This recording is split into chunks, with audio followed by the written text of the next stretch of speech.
that clothing swaps, they're all the rage in Europe. But in the US, it seems like this sustainable fashion trend, it just hasn't found its footing.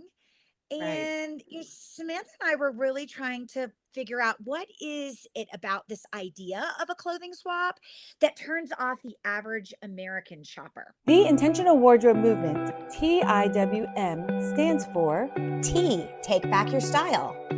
I intentionally shop, W, wear it, work it, or wave goodbye. and M, matter. And you can check out more details in our description. Hi, guys. Welcome to the Intentional Wardrobe Movement. I'm Brandy. I'm Sam. Yeah, and we're going to be doing this a little bit different because I'm actually in Beaver Creek, Colorado right now. You can see it's the first day of the mountain opening, and we had a big snowstorm last night. So, So gorgeous. lots and lots of snow. It stopped snowing, but I'm going to come back in because that was my balcony. But it's like 27 degrees outside. So, I'm going to be in here. And I'm very excited because we're going to talk about clothing swaps today. Yes. Yes. And let's talk a little bit about, you know, one of the first things that we talked about when we were discussing this topic was that clothing swaps, they're all the rage in Europe. But in the US, it seems like this sustainable fashion trend, it just hasn't found its footing. Right. And Samantha and I were really trying to figure out what is it about this idea of a clothing swap that turns off the average American shopper. So today at the Intentional Wardrobe Movement, we are going to discuss the taboos and then help you understand why you should change your attitude about the sustainable alternative and also give you some ideas about how to find one or organize one for your community at large. Yes. Yay. So, Samantha, let's start with you. Okay. I am so interested to know, what do you think are the barriers that stops folks from considering a clothing swap? Well, first of all, they may not know what a clothing swap is. So, Great, like, let's define it. So, right. what do you define as a clothing swap? So a clothing swap, as I define it, is basically where there's a gathering of people and you exchange items. There's no money exchange, but you exchange items. Like, let's say we're meeting for a clothing swap. You have an amazing sweater. I have an amazing jacket. I like your sweater. You like my jacket, and we swap. And so that would be like a very rough definition of a clothing swap that I can think of. What about for you? Yeah, I mean, for me, it's also the fact that there's no money that's exchanging hands. And I think that might be one of the barriers that we have a little bit. But yes, in theory, it is something and in practice in Europe, it's all the rage. It's oftentimes a fun part. I like to throw out when I think clothing swap, I think parties, which we all would love. Yes. Yes. So I think something festive, a sort of a mood where we get some things that no longer serve us. And then we meet up with another group of our besties and we make sure that these amazing items that we've loved over the years have gone on to somebody else to recycle. So same thing, no actual money being exchanged between people, but we're actually going to be exchanging items. And if any of you have children and are learning all the history that studying for history tests, like I am with my little one, it's just the concept. It brings us back to our roots of the barter, right? So it's the Yes. swap. My little one is in the sixth grade and is talking about some of the first civilizations with like the Euphrates River and the Fertile Crescent and all that area where we really started to look historically we were looking to trade items where we may have one thing and then we as civilizations that's sort of how we've grown, right? So to me I think of this as us getting back to our base roots of taking something that we have and finding utility for it. No longer serves purpose for us, but it will provide utility for somebody else and help us grow as a society. So that's really what a clothing swap to me is. No, that's so funny that you said your children and what they're learning, because my children are actually practicing it. Like my daughter takes stuff and she's like coming home with new stuff. And sometimes I will get calls from mom saying, "Did you know that she brought this? And do you actually want this in your house?" So you I love this. I like how Okay, they're learning. see? Mine are practicing the barter system at school. You know what? Barter system's great. I love that. Mine is, always like, Mommy, I started a new business. I'm selling fill in the blank. So Yes. I like that there's some swapping happening because I think that that's good.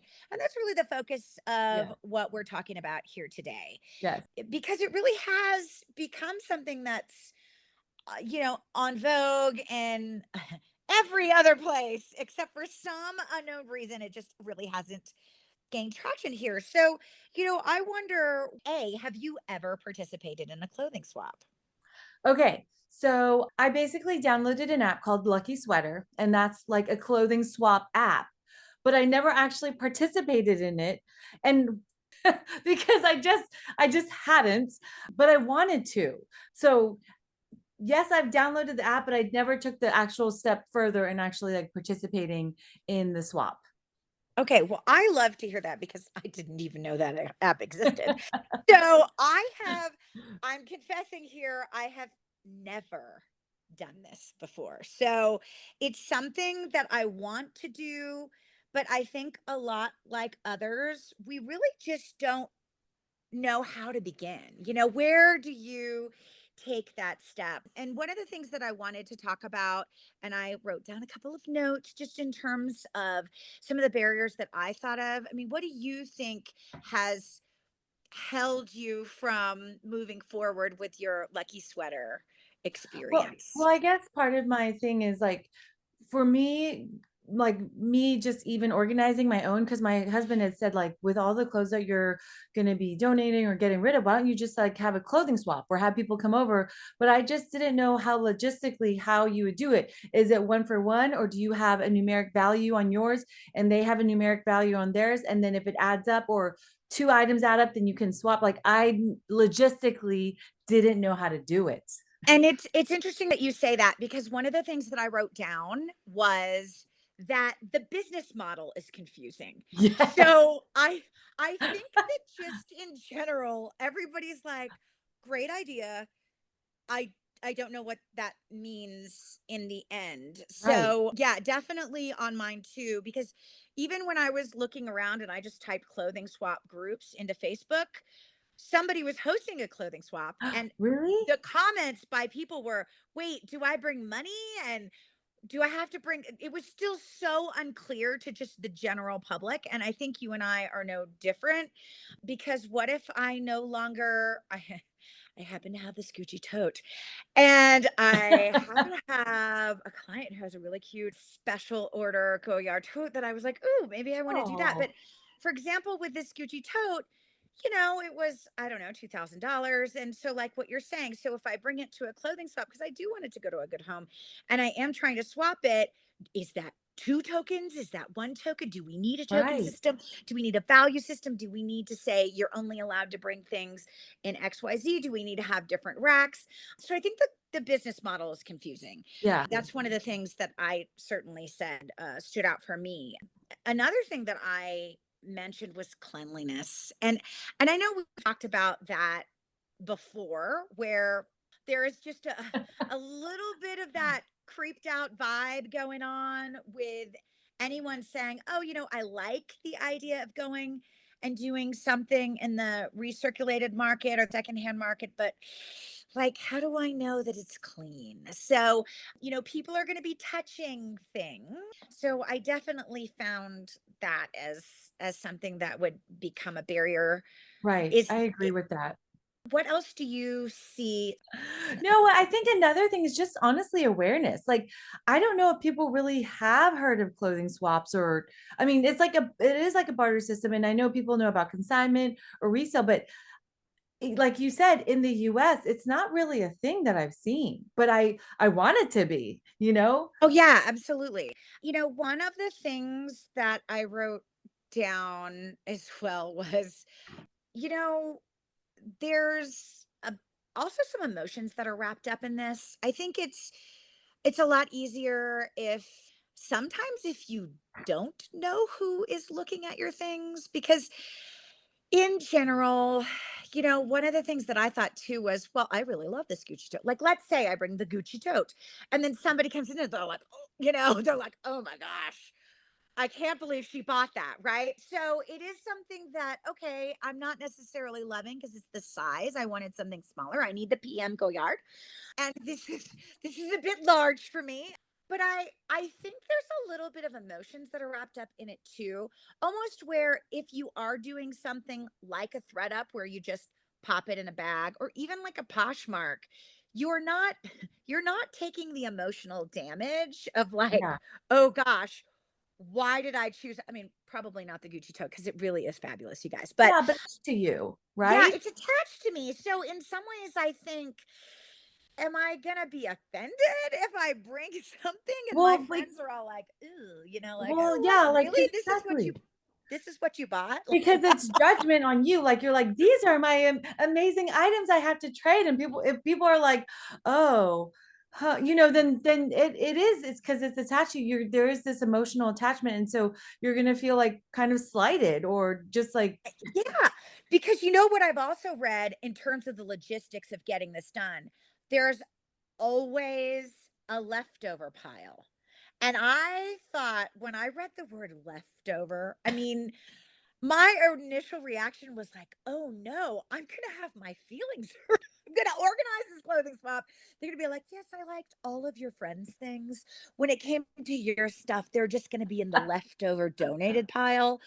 And yeah, I think there's a little bit more. I mean, it is good because you're connecting with a group of like-minded folks, but then there's that double-edged sword of like, yes, but if my things are not chosen, then I might actually be offended. So I think well, there's yeah, just a little bit of an emotion I wrapped up into it too. and I think that's why there has to be like a better, like like you said, business model, organization model. Like within that Lucky Sweater app, they have like vintage, like they have things like sorted by vintage and slow and things like that. So maybe there would be like, okay, if you have couture things, they go in a certain pile versus like regular, like maybe it has to be sorted, even though it's a swap, it still has to have some kind of category with it, so that, because if someone, like literally if someone comes and says like, I have this, like I've got a tee and I want to swap it for your tote, even though it's a swap meet, that doesn't seem very fair.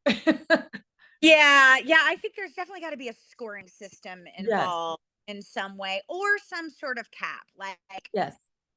you know, there's got to be a group of people who are processing these items and saying, even from a condition standard, because that was one of the things for a barrier for me, having worked at the Real for so long, you know, condition, it's something that I'm very much a stickler about, but I know that a lot of other people are not a stickler about it. So, Yeah. yes, that's a Versace dress. I love it, but the spaghetti stains in the front, that's just not Yeah. going to be, it's not something that is appropriate. So, I think there needs to be some sort of gatekeeping for me to say, hey, you know what? Because in essence, if I'm bringing it in there and then I'm relinquishing it, because basically I'm going in saying, okay, I've said I was gonna let go of these things, and if no one takes them, then they will be donated. I do want to make sure that everything is, like you're saying, like for like. And And I so I do feel think, like there needs to be some sort of gatekeeping. yeah, I think um like you're saying, like set guidelines. Like when before I donate things, like I'm like, oh, this needs to go in the wash for, like you want it to be presentable. And so you would hope that other people do the same, but there might just need to be like set guidelines on what is allowed or appropriate or something like that. Absolutely, because when I would meet with clients and I would say, okay, so I'm going to ask you this question. Do you believe that this Louis Vuitton suitcase that you ran over with your Hummer is in good enough condition for others to want to purchase it, right? And in essence, it's the same kind of feeling because Whereas you're not exchanging money, you are exchanging something of value. So there Right. needs to be some sort of value associated with what you bring. So yeah, I definitely think that, the barrier of can condition standards really be enforced, that deters folks.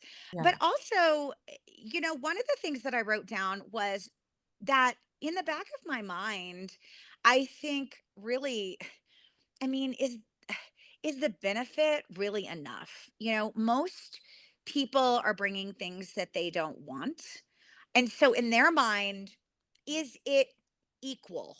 I'm bringing something I don't like, or I don't use, or I've never used, or I bought when I had too much wine after, whatever, at 2 o'clock in the morning when I couldn't sleep and cleaned out my closet, or whatever it is. Does that mean because someone's discarding it, is that no longer of value? If it's, I Chloe, then we can associate a value, but maybe it's a brand that I've never heard of. And so is that psychologically going to play I mean, I don't know into? because there's that quote, one man's trash is another man's treasure. And so technically, even if it's something that maybe doesn't have like a lot of, resale value or whatever, if it's something that someone else really loves, like a vintage piece that, maybe it's not a name brand, it's just a vintage piece and it's really cool, it's really unique, there still might be a lot of perceived value to whoever sees it and is interested in it. I Yeah, I mean, I definitely think that specifically here, we are the land of the capitalists. And I think that's one of the reasons why the business models have been more successful right. for reimbursement via money, because I for sure know that oftentimes when I would work with people, they'd be like, I got $20 for this $100 Tory Burch dress or whatever. And I would say, well, that's the demand. And people would take issue with that. So I do think, money, nothing says value like money.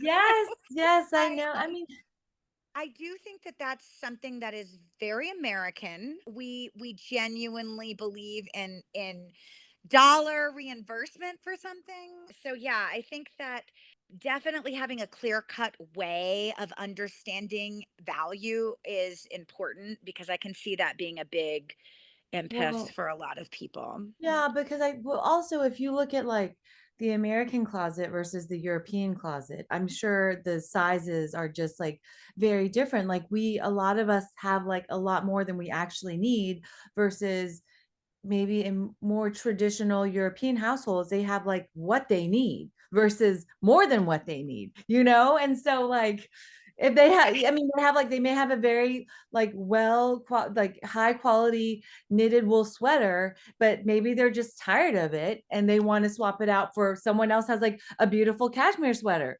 like so I feel like it could have to do with also like what we have because as Americans we have a lot of choice and some of us have a lot of just extra. We have a lot of extra.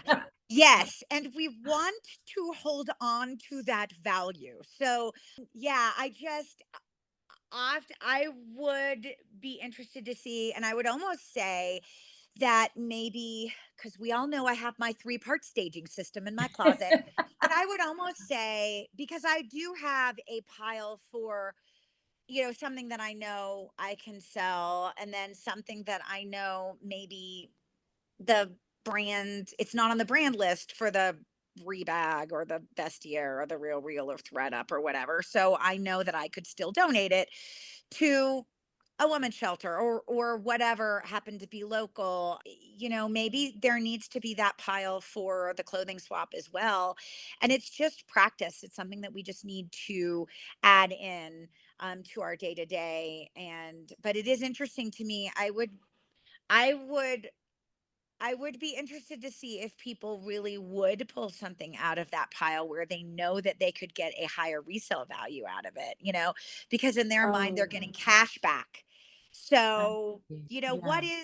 is value? That really is just one of those barriers that I think folks would consider. And Yeah. what bag would they put it in? Are they gonna try to sell it, or are they gonna, take that picture and upload it to Fashion File first before they bring it to this clothing swap? So, you know, definitely questionable. What else do you think is a barrier? I think like you had already mentioned it, let me look at my notes, but one of the things was just like the cleanliness and like just the idea of like having something that's used, or the stigma of having something that's like already been worn or whatever, and just that kind of idea. Also, one thing that I actually read is that like the difference between status symbols and actually generations. So like it would be seen as a higher status in system, or higher status if you have something new versus purchasing something used, right? And then the younger generations are more into sustainable fashion than the older generations. So older generations may be like, oh, that's disgusting. I mean, Yeah. Yeah. I mean, I definitely see that. I definitely see that with my mother. My baby boomer mom for years was like, why would people buy something? I mean, I worked for the Rover for 4 years. It wasn't a new job, guys. And every Christmas it would be like, so why do people do that again? Yes, I do think that there are differences generationally, and I think it's how you were raised. I think your generation does matter. So I think that you're right. That also could play into a barrier in terms of, just whether or not you were open to the idea of clothing right. swaps. I also have the fact that the thrill of the hunt, it is not for everybody. Like, just the concept to me, I think unfortunately the term clothing swap is synonymous with thrifting.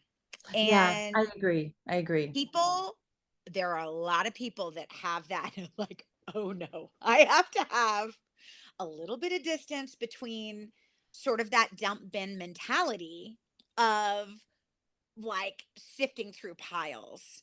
And so the thrill of the hunt is not equal. It is not equally loved by us all. And so I do see that as a barrier, but I have some creative ideas to try to get us away from Ooh, that.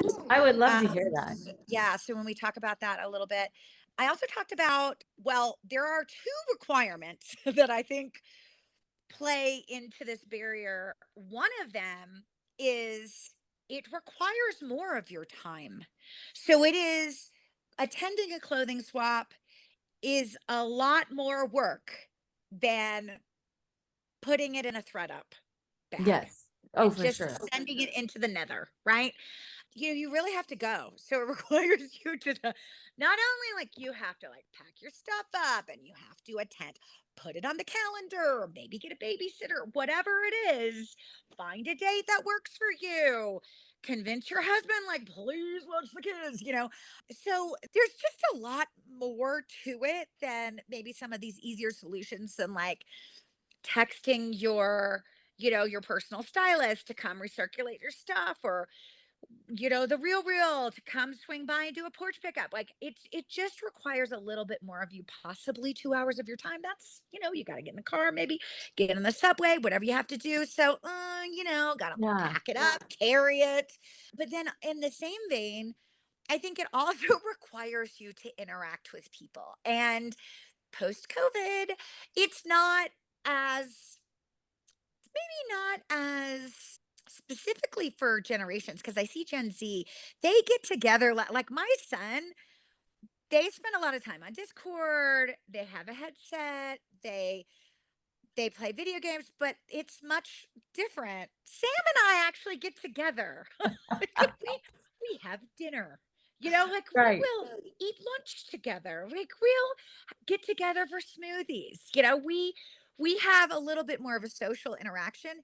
This is going to require you to meet new people. And I think clothing swaps in general, if we're talking about like communal clothing swaps, Yeah. where maybe it's people that you don't know, it's not your group of besties, but it's just like, oh, I typed in clothing swaps on the internet and this Facebook group came up at the public library. You're going to have to meet people you don't know, and Right. that's sometimes it's daunting and it's scary for some people. Yeah, Um, for sure. Especially if you're an introvert. I mean, like, that's why I kind of really wish I would have investigated the Lucky Sweater app more because I've had it on my phone for months. It's just that I got into it and then I never like went further. Well, maybe that's something that we can all do. That seems Yeah. like an easy call to action, right? Like, I feel like we could all at least those of us that don't have it, we could all at least download the Lucky Sweater app. Didn't even Yeah. know it was there. I'm sort of excited about it. I can't wait to figure out what it is. But yeah, I think there are just there's just a couple of things that require you to really be invested. It But I did want requires to walk, effort. yeah, as far as effort. And as we know, this is really how we got ourselves into this whole clothing fast fashion hole to begin with. Was it really just got super easy to press the button. So, Right.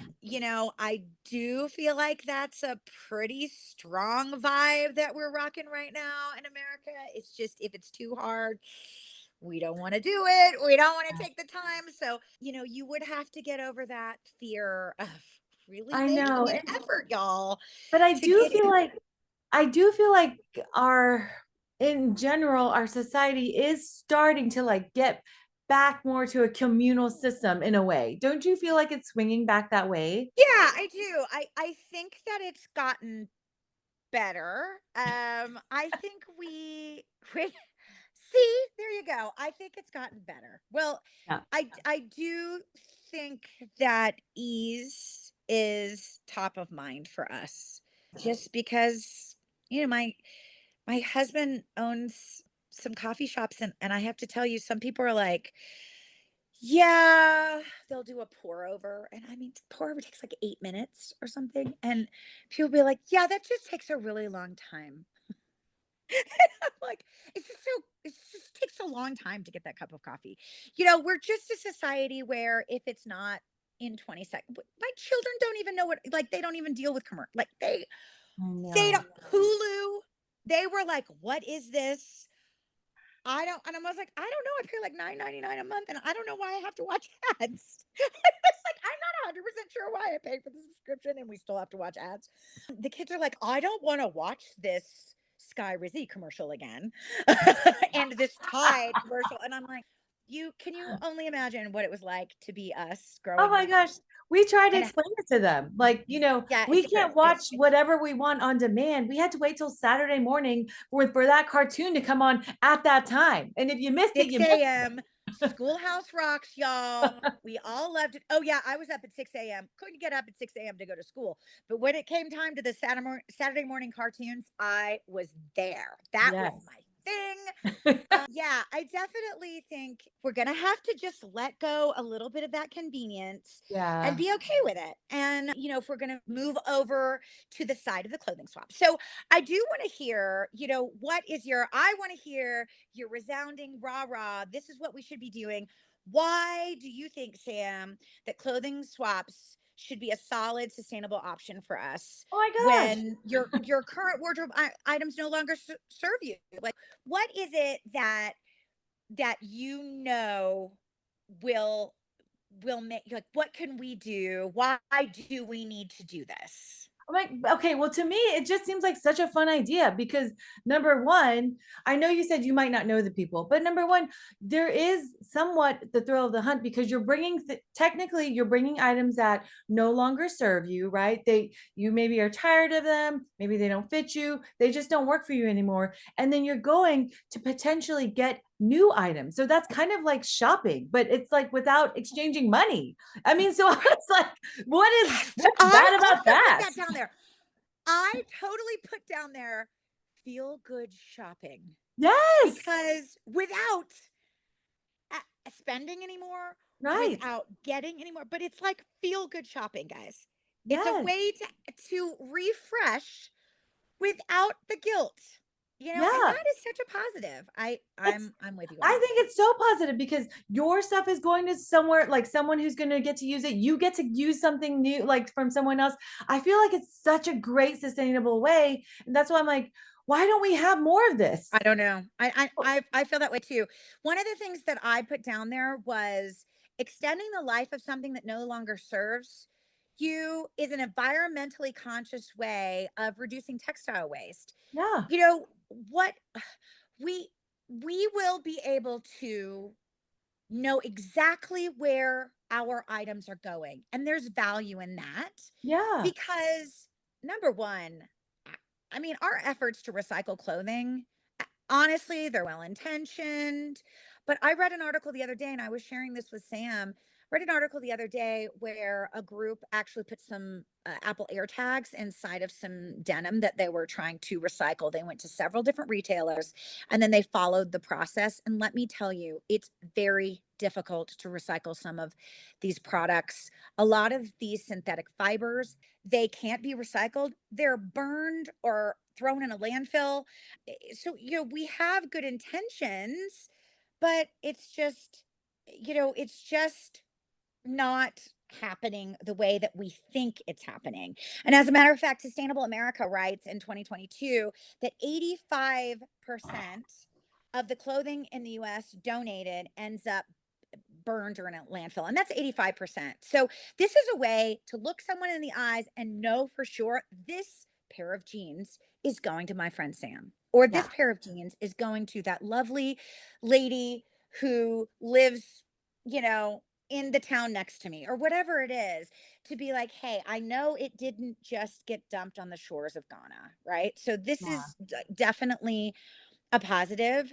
And I also think, it's something that's sort of exciting. It does make it feel easier to let it go because sometimes, and I know this having worked with people when we're trying to recirculate, like they put it in the bag, and then as I was like, okay, bye, taking the bag away, they would be like, I just need to sift through it one more time. Sometimes letting go is really hard. And so it's great to be able to be like, oh, I'm like letting go of that guilt. Like it's a visual representation of recirculation of something that maybe you're struggling that you've tried to let go of for 10 years and it Right. No, hasn't worked for you. it's true though, because even if you see that as an example with my children, they are reluctant to get rid of toys or whatever. But if I say, oh, this is going to your cousin or this is going to someone, they're like, great. And they are like so much more willing to put it in the box and get it out of the house. So when you know that, oh, this person is going to get to enjoy it or something like that, then you really know. Because